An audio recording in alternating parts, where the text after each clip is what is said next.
주께서 생명의 길을 내게 보이시니 일곱 번째 시간으로 작은 제목 승리의 조건입니다. 오늘 이 말씀의 배경은 믹담시입니다. 계속해서 믹담시 4주의 시 하나님께 나아갈 때 하나님 앞에 나아간 그 다윗의 간절함, 그 다윗의 중심을 향해 하나님께서 나아가는, 하나님께서 그를 붙드시는 가정들입니다. 수산의 돈, 언약의 백합화입니다. 백합화란 아름다운 화초, 꽃을 의미합니다. 언약의 꽃, 즉 약속, 약속의 꽃, 약속의 귀함을 나타내고 있습니다.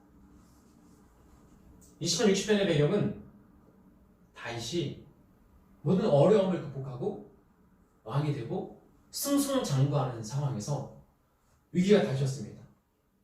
이 위기는 어떤 어려움입니까? 위기입니까? 아람 나아람인, 메소포타미아의 북서쪽에 있는 아람인들, 또 아람 소바, 시리아 중부에 있는 아랍인들, 북쪽에 있는 아랍인들과 치열한 싸움을 하고 있습니다. 목숨을 걸고 모든 주력 군대를 다 그쪽으로 투입해서 험난한 싸움, 힘든 싸움을 하고 있습니다. 그런데 이때 아래에 있던 에돔이 쳐들어옵니다. 하나님, 내가 하나님의 전투를 하고 있는데, 하나님의 전쟁을 하고 있는데 왜 이런 어려움들이? 다윗은 경험이 있습니다. 아말렉이라고 하는 그 비열한 민족이 전쟁에 나가 있을 때, 왕이 되기 전에 전쟁에 나가 있을 때 아말렉이 내 가족과 나를 따르던 사람들의 가족, 모든 재산들을 다 가져갔던 그 아픔의 기억이 있었습니다. 혹 그 마음이 다윗에게 엄습한 건 아니었을까요? 북쪽에 있는 아람인들과 치열하게 하나님의 마음을 가지고 전쟁을 하고 있는데 아래에 있었던 에돔인들이 쳐들어옵니다. 또 더욱더 어려움이, 힘듦이 나한테 다가오는 건 아니야? 위기의 순간. 그 고백이 오늘 본문의 고백입니다. 1절에서 하나님의 주께서 우리를 버려 흩으셨고 분노하셨사오니 지금은 이를 회복하소서. 다윗이 생각하기를 이제 승리만 남아있는 줄 알았는데, 이제는 잘 되는 것만, 왕이 됐으니 평탄한 것만 남아있는 줄 알았는데 다시 또 어려움이 닥칩니다. 하나님 왜 우리를 버려 흩으시고 분노하셨사옵니까?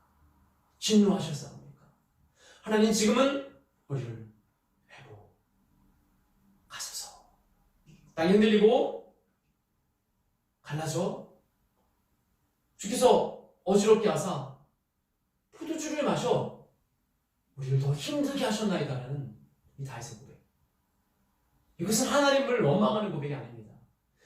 그 안에 있던 진실한 고백입니다. 하나님, 힘들어요.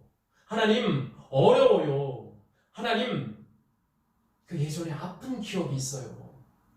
우리가 하나님의 마음을 가지고 전쟁터에 나가서 싸우는데, 나를 신뢰하는 사람들과 함께 나가서 싸우는데 돌아오니 내 가족을 잃고 내 재산을 잃고 내 부모를 잃는 그 마음들, 그 기억들.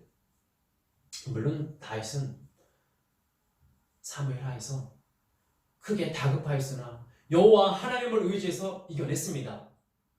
분명히 이 상황도 분명히 다윗은 이길 것을 알았습니다. 그러나 하나님께서 승리를 주시는 건 주시는 거지만 내 마음은 힘듭니다. 내 마음은 어렵습니다.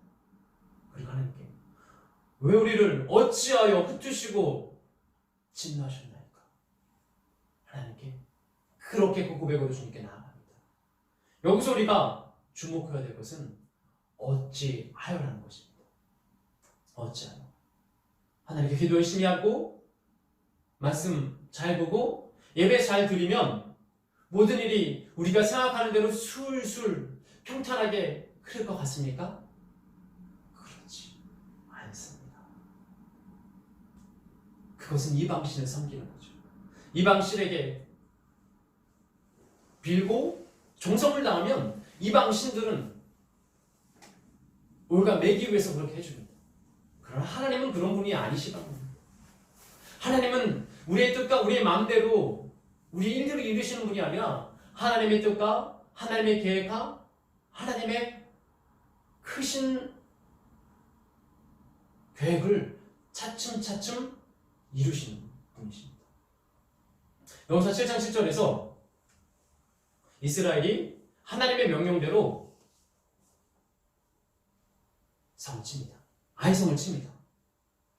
그런데 그 전쟁에서 이길 줄만 알았던 하나님의 명령대로 순종해서 한 그 전투에서 패하고 말합니다.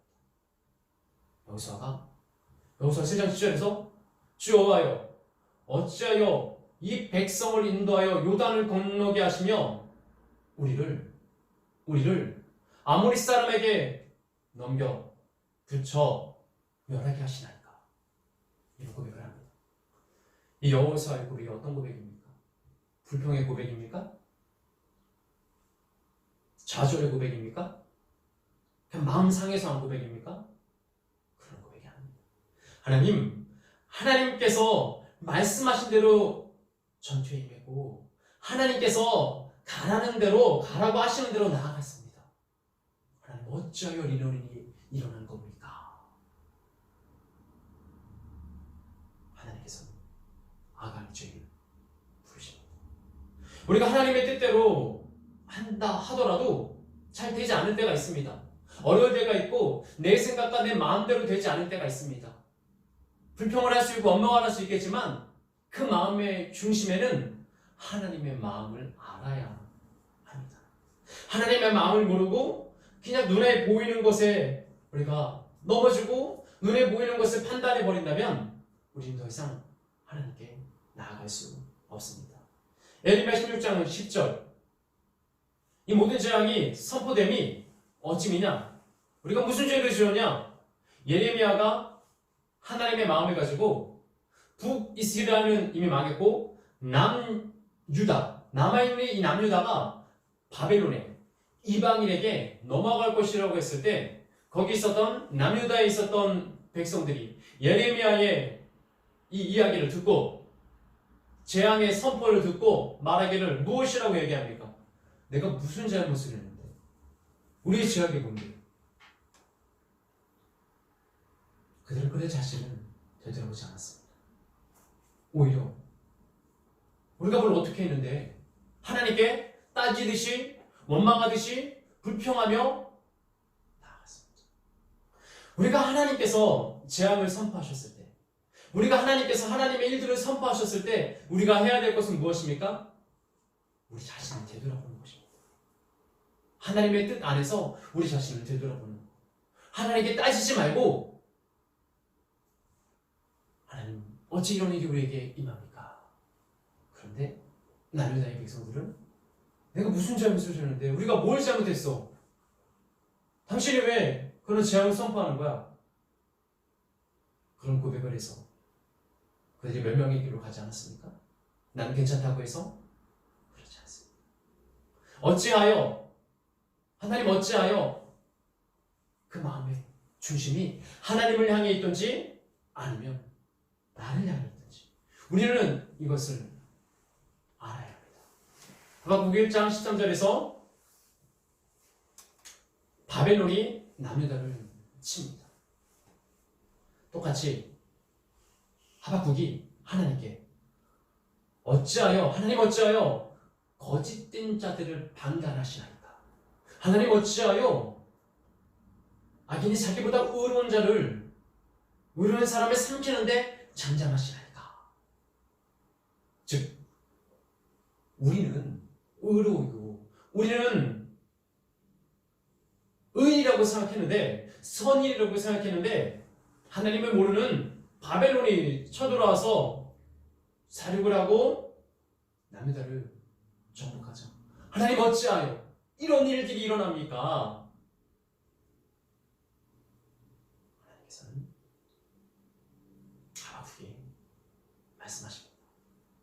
내 일들을 이룰 것이고 나는 나의 계획대로 이스라엘을 인도할 것이라고 말씀하십니다. 그가 하박국 3장에 가서 그 마지막의 고백이 무엇입니까? 비록 무화과 나무가 무성하지 못하며 감람나무의 소출이었고 외양간에 송아지가 양이 없다 하더라도 나는 여호와로 인하여 즐거워하리로다. 하나님 어찌하여 이런 일이 일어났습니까? 그런 말을 하지 말라는 것이 아닙니다. 하나님 왜 이런 일들이 하나님께 말할 수 있습니다. 하나님께 내 마음에 있는 것들을 토로할 수 있고 고백할 수 있습니다. 그것조차 하지 말라는 것이 아닙니다. 그러나 하나님은 하나님으로 인해서 주 여호와 하나님으로 인해서 기뻐하길, 이해하길, 깨닫길 원하시는 분이십니다. 이 힘든 상황 속에서 다윗은 하나님께 하나님 어찌하여 우리를 버려 흩으시고 분노하고 진노하셨나이까? 거기서 끝난 것이 아니라 이제 지금은 우리를 해보시옵소서. 하나님 너무 힘들어요. 왜 이런 일이 나한테 다가온 거예요? 너무 어려워요. 고통스러워요. 어떻게 할 수가 없어요. 이렇게 고백할 수 있습니다. 그러나 우리는 여기서 끝나면 안 됩니다. 그러나 하나님 지금 나를 회복해 주세요. 도와주세요. 그 고백으로 주님께 나아가는 것입니다. 이 힘든 상황에서도 그렇게 수많은 전쟁을, 그렇게 수많은 목숨의 위협을 지나왔던 다윗이다 하더라도 하나님 어찌하여 분노하시나이까? 어찌하여 흩으셨나이까? 그러나 그의 마지막 고백은 지금은 나를 회복시키소서. 그 고백으로 주님께 나아갔습니다. 시편 60편 4절에서 5절을 보면 승리자의 조건이 나옵니다. 승리하는 자의 조건. 주를 경외하는 자. 주를 경외하는 자에게 깃발을 주시고 진리를 위하여 달게 하셨도다. 주를 경외하는 자입니다.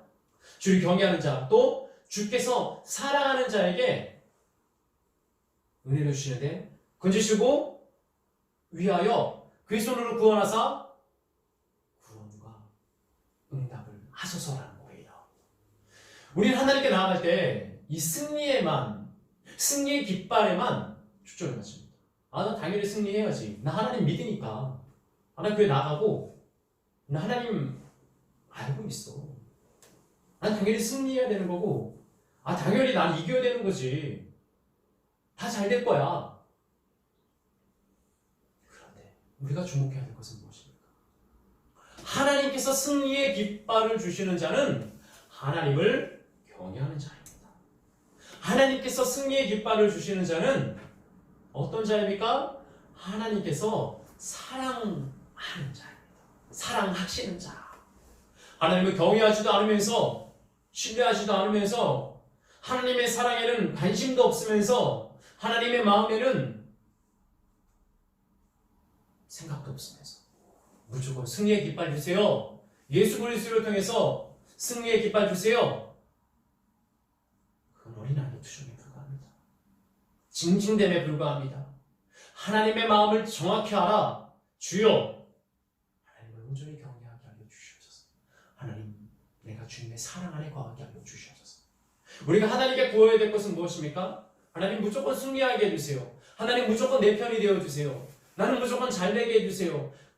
내가 생각한 대로 잘 풀려가게 이루어지게 해주세요가 아니라 하나님을 경외하게 해주세요. 하나님을 사랑하게 해주세요. 그러면 그 승리의 깃발을 우리에게 주시는 것입니다. 다윗의 고백의 순서는 무엇이었습니까? 하나님 무조건 승리의 깃발을 주세요 라고 하면서 그 승리의 깃발을 가지고 나아간 것이 아니라 주님을 경외합니다. 주님을 사랑합니다. 주님을 신뢰합니다. 그 고백으로 주님께 나아갔습니다. 잠언 19장 23절 말씀. 여호와를 경외하는 것은 사람으로 생명에 이르게 하는 것이다. 여호와를 경외하는 것은 사람으로 생명을 이루게 하는 것입니다. 그 경외하는 자를 족하게 지나게 하시고 재앙을 당하지 아니하리라. 이런 고백이 나옵니다. 보십시오. 여호와를 경외하는 것이 무엇이라고요? 사람에게 생명에 이르게 하는 것, 생명을 주는 거라. 반대로 여호와를 무시하는 자, 여호와를 만연히 여기는 자, 여호와를 이용하려는 자, 여호와를 민족하는 자에게는 사망입니다. 어둠입니다. 하나님을 경외하는 것은 무엇이라고요? 사람에게 생명에 이르게 하는 것, 사람에게 생명을 주시기 위한 하나님의 방법입니다. 이런 자들은 재앙이, 어려움이 없다고 했는데 여러분 이 말씀들을 잘 이해해야 합니다. 하나님 경외하고 있으면 재앙이 없고 평탄하겠지? 예, 그렇기도 합니다. 그러나 우리는 여기서 머무르면 안 됩니다. 어디까지 나아가야 되냐? 재앙이 온다 하더라도, 어려움이 온다 하더라도 하나님 이것을 이길 수 있는 믿음을 주세요. 힘을 주세요. 그럼 그 환경으로부터는 어려움들, 힘듦들, 고통들을 하나님께서 주는 힘으로 믿음으로 말미암아 이겨낼 수 있습니다. 예수님 잘 믿는다 하더라도, 교회에 나가서 예배 드린다 하더라도, 성경책 본다 하더라도 이 세상의 기준에 어려움이 우리에게 오지 않습니까? 옵니다. 와요. 고통이 옵니다. 어려움과 힘듦이 옵니다. 다가옵니다. 이럴 때마다 그럼 하나님께 원망하시겠습니까? 불평하시겠습니까? 다윗의 고백은 어떤 고백이었습니까? 어려움이 온다 할지라도 하나님 이것을 없애주세요. 무조건 승리하게 해주세요. 승리의 깃발을 꽂게 해주세요라고 하는 것이 아니라 하나님 주를 경외하게 하시고 주를 사랑하게 하시고 지금은 우리를 구원하소서, 회복시키셔서 이 믿음으로 아버지께 나아갔습니다. 주님을 경외하는 것은 무엇입니까? 생명을 얻게 하는 살아나는 것입니다. 히브리서 2장 6절 말씀, 주께서 사랑하시는 자를 징계하십니다. 그리고 그가 받아들이시는 아들마다 채찍질 하십니다.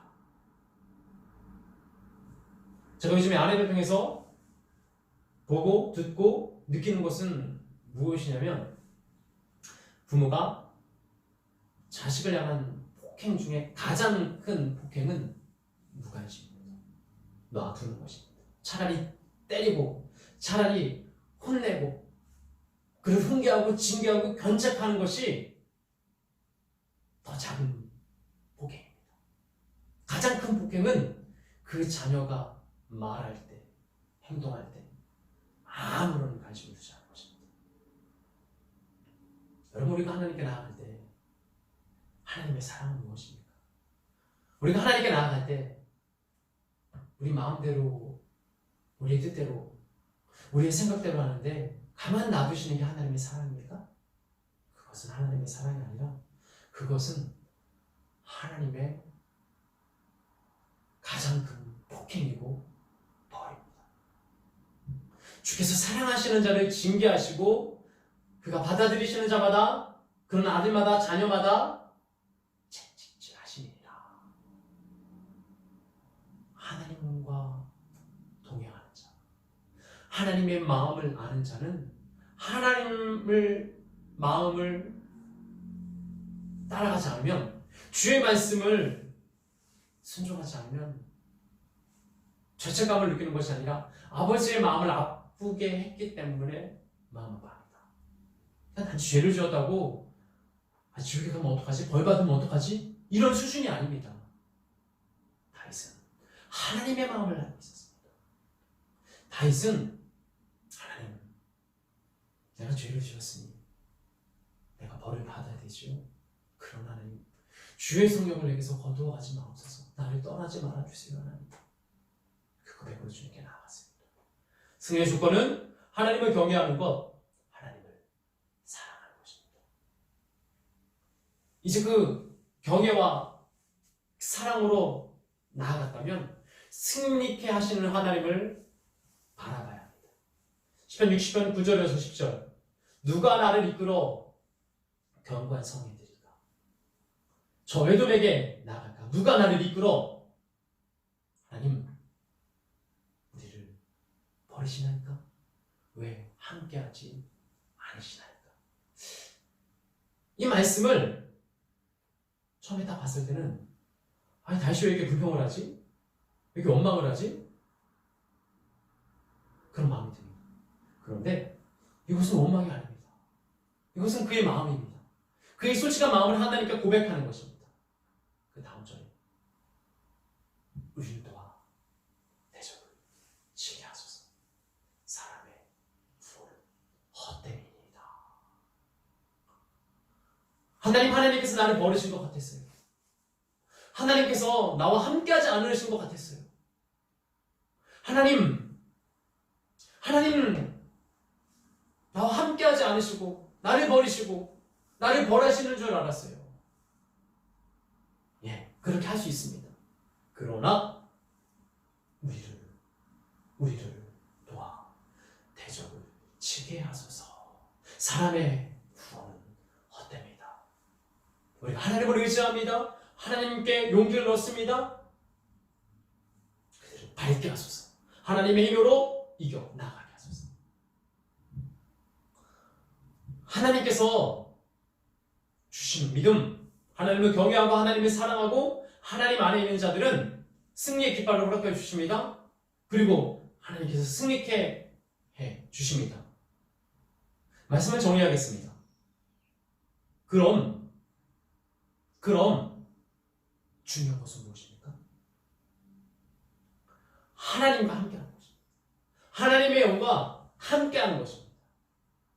하나님의 영과.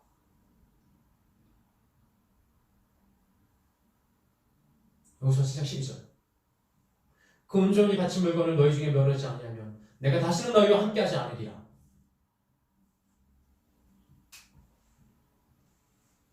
아간이 하나님께서 허락하지 않은 물건들을, 보물들을 취합니다. 그럼 우리는 불순종했으니 너희 중에 있는 온전한 물건을 멸하지 아니하면 너희를 죽이겠다, 너희를 벌 주겠다, 너희를 가만 놔두지 않겠다고 하는 것이 아니라 하나님은 내가 다시는 너희와 함께하지 않겠다. 즉 하나님의 영이 떠나시겠다고 합니다. 가장 큰 벌은 하나님의 영이 떠나는 것입니다. 우리가 생각하는 가장 큰 벌은 하나님의 영이 떠나십니다. 민수기 14장 42절에 하나님께서 모세를 통해서, 여호수아를 통해서 20세 이상 되는 사람들은 가나안에 들어가지 못하리라 라고 선포하셨습니다. 이 말을 듣고 있던, 모세를 통해 이 말을 듣고 있던 한 무리가 아니다, 하나님께서 약속의 땅을 우리에게 허락해 주셨으니 나는 그 약속의 땅에 들어가리라, 올라가리라 말합니다. 모세가 하나님께서 너희와 함께하지 않으시니 올라가지 말라, 너희 대적에게 패배가 하노라. 승리는 내 능력, 경험, 우리의 훈련으로 하는 것이 아닙니다. 승리는 하나님이 함께 하심으로 하는 것입니다. 모세는 알았습니다. 하나님께서 너희와 함께하지 않으시니, 하나님께서 거기에 들어가라고 말씀하지 않으셨으니 올라가지 말라. 하나님이 함께하는 것들을 모르고 하나님을 향한 확신도 없었던, 하나님에 대해서 마음도 없었던 이 사람들 올라갑니다. 결국 죽임을 당합니다. 하나님이 함께 하셔야 합니다. 출애굽기 17장 7절에서 무리바 마사의 사건이 등장을 합니다. 목이 말라서 죽겠는데 물이 있습니다. 먹어보니 쓴물입니다. 하나님을 대적하고 원망합니다. 17장 7절에서 그들이 여호와를 시험하여 이르기를 여호와께서 우리 중에 계신가 안 계신가 하였더라. 다윗은 하나님이 함께 하신다는 확신, 믿음, 하나님께서 함께 하신다는 그 사실을 알고 깨달았습니다. 하나님께서 함께 하신다는 것을 모르는 자는 이런 것으로 하나님을 시험합니다. 하나님, 아주 시원한 뮤를 주시면 하나님 우리 함께 하시는 거죠. 하나님, 이거 너무 써요. 물이 말랐어요. 먹을 물이 없어요. 하나님 함께 하지 않으시는 거죠. 이런 일을 한두 번 한 게 아닙니다. 하나님, 고기 주시면 하나님 우리와 함께 하시는 거죠. 하나님, 풀만 먹으면, 고칠 것 없는 것들만 먹으면 하나님 우리와 함께 하시는 건 아니죠. 하나님 함께 하시면 왜 이 고통이, 어려움이, 힘듦이 우리한테 다가오는 거예요? 하나님 함께 하시는 증거를 보여주세요. 이런 마음으로 다시 하나님께 나갔습니까? 이렇게 하나님을 시험하려고? 아닙니다. 하나님, 왜 우리를 버려 흩으시고 분노하고 진노하셨나이까? 그러나 하나님, 지금은 우리를 회복시키소서.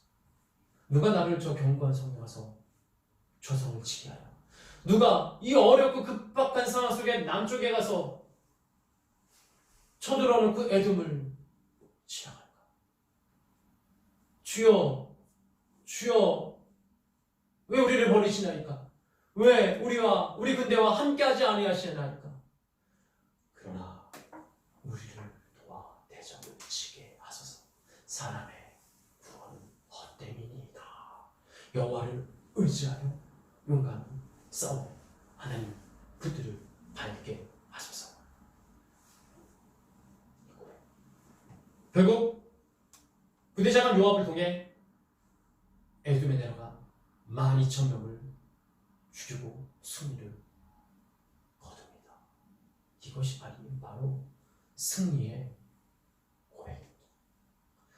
주께서 생명의 길을 내게 보이시니 이제 마무리를 하려고 합니다. 주께서 생명의 길을 우리에게 보이신다는 것은 주께서 시원한 물을 우리에게 주시는 것, 주께서 고기를 우리에게 주시는 것, 주께서 우리의 뜻과 우리의 마음대로만 살게 하시는 것이 생명의 길이 아닙니다. 그 길이 배고프고 목마르고 고통스럽고 이해할 수는 없어도, 불평할 수는 있어도, 어찌하여 이런 일이 나에게 일어납니까? 라고 할 수는 있어도, 그러나 나는 여호와를 힘입어 기뻐하리이다. 그러나 나는 여호와의 회복을, 여호와의 능력을, 여호와의 붙드심을 신뢰합니다. 경외합니다. 사랑합니다. 그리고 그렇게 나아가는 것입니다. 2021년 올 한 해 주께서 생명의 길을 내게 보시니 하나님께서 우리에게 생명의 길을 보여주십니다. 그 길은 우리가 보기에 평탄하지 않을 수 있고 쉽지 않을 수 있고 험난할 수 있습니다. 그러나 그 길이 생명의 길이라면, 그 길이 하나님께서 우리와 함께 하시는 길이라면 우리는 그 길을 가야 합니다. 우리는 진흙이라도 늪이라도 구청물이라도 냄새나는 물이라도 우리는 그 길을 가야 합니다. 우리가 바라봐야 될 것은 승리의 깃발이 아니라 여호와를 경외하는 것이고 여호와를 사랑하는 것입니다. 이 믿음이 생명의 길을 걷는 우리 예수같이 한 사람 한 사람에게 함께하기를 예수님의 이름으로 축원합니다.